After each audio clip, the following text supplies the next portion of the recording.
Dans un instant, on va se poser une question essentielle et qui est liée à l'actualité que vous avez peut-être suivie ces dernières heures. Faut-il faire payer les parents des mineurs responsables d'incendies volontaires ? 3 enfants de 10 et 12 ans ont fait perdre 1,5 million à la commune de Neuilly-sur-Seine, en région parisienne. Le Grand Matin Sud Radio, 7h-10h, Jacques Cardoz. Il est 7h07 et vous l'avez compris, c'est le coup de fil actu. Bonjour Zartosh Bakhtiari, vous êtes maire de Neuilly-sur-Seine. Merci de nous accorder du temps pour Sud Radio, sur Sud Radio, et soyez le bienvenu, monsieur le maire, sur notre antenne. Merci Alors, beaucoup. vous avez immédiatement réagi. Après cet acte de dégradation et de vandalisme, vous avez fait part de votre colère. Alors, je le disais, 3 enfants de 10 et 12 ans, et bien sûr, vous me corrigez si il y a des erreurs, parce que c'est vous qui êtes au contact de cette information et au plus proche de cette information. Ils auraient fait perdre 1,5 million à votre commune de Neuilly-sur-Seine. Comment ? Eh bien, en mettant le feu. Neuilly-sur-Marne. Neuilly-sur-Marne, pardon, en mettant le feu. Et bien sûr, vous témoignez. Alors, d'abord, avant d'en tirer les enseignements, quels sont les faits ? Comment ça s'est déroulé ? Alors, on était samedi après-midi, il y a maintenant 7-8 jours, samedi après-midi vers 15h, on a effectivement des enfants qui jouaient dans un parc en pleine journée avec des centaines de familles autour et qui jouaient avec des mortiers. Ils jouaient avec des mortiers, ils ont déclenché un incendie et l'incendie s'est propagé, a ravagé 2,5 hectares de végétation et 150 arbres qu'on avait plantés pour les plus jeunes il y a à peine 5 ans. Et donc cet incendie aurait pu avoir des conséquences absolument catastrophiques en plus des conséquences que l'on subit déjà, puisque le feu a été arrêté par les pompiers à quelques centimètres d'habitation collective. Donc ça aurait pu être absolument un drame absolu. Moi, ce que je trouve absolument déplorable et incompréhensible, c'est d'avoir des enfants d'une dizaine d'années qui jouent avec des mortiers. Bien sûr. Comment se sont-ils procurés ces mortiers ? Qu'est-ce qu'ils faisaient avec ? Et pourquoi avaient-ils échappé à la surveillance des parents ? Et la question, c'est où sont les parents ? Oui. Que font les parents et quelle responsabilité aussi pour les parents ? Absolument. Moi, il est hors de question que le contribuable seul paye les dégâts. Alors, on va en parler sur la responsabilité des parents, mais d'abord, puisque vous évoquez cette question-là, prenons les choses dans l'ordre, c'est très intéressant. Alors, je le rappelle, 2,5 hectares brûlés, c'est l'équivalent de 3 terrains de football, à peu près, pour que tout le monde puisse se rendre compte, qui sont partis en fumée. Ce qui semblait être un jeu n'en est pas un.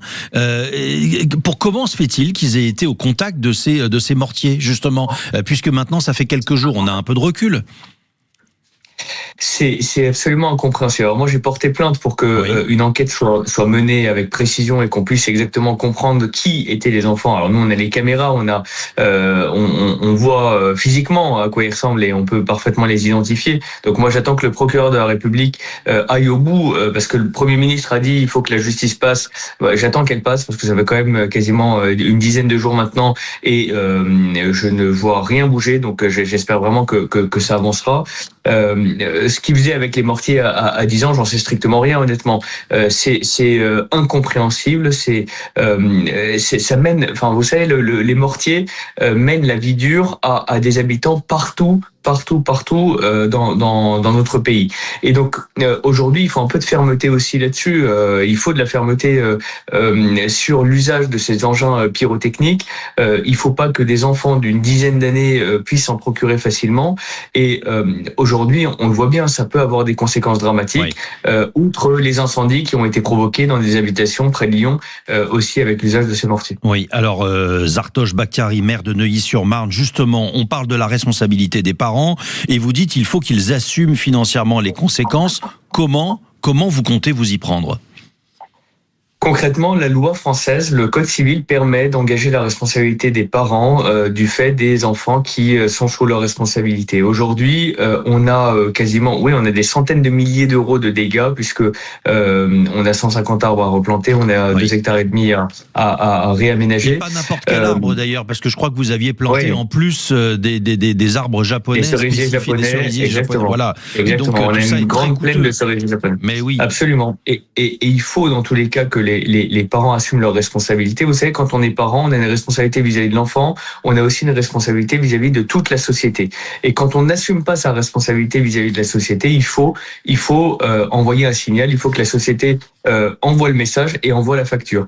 Donc je pense que effectivement, là pour le coup, les parents devront être mis à contribution. Oui, mais alors justement, quelles sanctions, quel montant de sanctions? Parce que je ne sais pas si vous avez vu, mais une affaire similaire a éclaté également dans une autre commune à Amélie-les-Bains, où votre collègue a été confronté à la même problématique. Elle a imposé un couvre-feu 23h, 6h. J'ai envie de dire, un couvre-feu contre des enfants de 10 ans, 23h, 6h. La République est quand même assez gentille, parce que 23h, 6h, j'espère que ces enfants sont au lit quand même, ou au moins à la maison. Et puis alors, on leur impose une amende de 35 €. Là aussi, j'ai envie de dire, la République est très gentille. 35 € d'amende, c'est pas très contraignant. Alors, qu'est-ce que vous demandez, Zartosh Bakhtiari? Est-ce que vous voulez plus de sévérité que cela? Et est-ce que vous en avez la possibilité? Parce qu'évidemment, c'est ça aussi. Non, les maires sont démunis. Effectivement, moi, j'ai échangé avec la maire en question hier sur un plateau. Donc, effectivement, je vois bien la problématique. Sauf que elle veut protéger sa commune, qui est plus rurale, avec de grands espaces boisés inaccessibles. Je rappelle que chez nous, ça s'est passé à 15h en pleine journée, un samedi. Oui. Donc, en fait, le couvre-feu à 23h ne servirait pas à grand-chose. Effectivement, c'est du bon sens. À quel moment des enfants de 10 ans doivent traîner seuls à partir de 23h jusqu'à 6h du matin, quelle que soit la région, quelle que soit la saison? C'est du bon sens. Moi, je pense que il faut resserrer la vis des parents et d'abord des parents, parce que alors, on peut mettre toutes les règles. Concrètement, parce qu'on est, on a plus que quelques secondes, mais comment vous allez faire avec les parents? Ça veut dire quoi? Parce que là, tout à l'heure, vous me disiez, on a les vidéosurveillances, donc on peut les identifier. Donc le procureur de la République pourra vous donner les identités. Exactement. Qu'est-ce que vous allez demander à la justice? Vous allez demander à la justice de s'en prendre aux parents, de les responsabiliser, qu'il y ait des amendes?